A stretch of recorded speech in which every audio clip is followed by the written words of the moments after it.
Hi friends, welcome to Sandhya kitchen. ఇవాళ చేయబోతున్న recipe beans curry అండి. మనం ఇలా కుక్కర్లో ఈజీగా చేసుకోవచ్చు.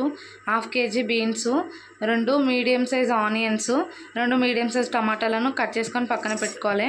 మనం ఇలా స్టవ్ వెలిగించుకొని స్టవ్ పై కుక్కర్ పెట్టుకొని దాంట్లోకి పోపు దినుసులు వేసుకోవాలండి. అలాగే 1 టేబుల్ స్పూన్ శనగపప్పును వేసుకోవాలి. ఆనియన్స్, 2 కరివేపాకు రెమ్మలు బాగా వేగిన తర్వాత బీన్స్ వేసి మనం బాగా 5 నిమిషాల పాటు మీడియం ఫ్లేమ్లో మగ్గనివ్వాలండి. మగ్గనిచ్చిన తర్వాత దాంట్లోకి మనం టమాటా ముక్కల్ని, 1 టేబుల్ స్పూన్ అల్లం వెల్లుల్లి పేస్టు, 1/2 టీ స్పూన్ పసుపు, రుచికి సరిపడా కారం, రుచికి సరిపడా ఉప్పు వేసుకొని బాగా కలుపుకోవాలండి.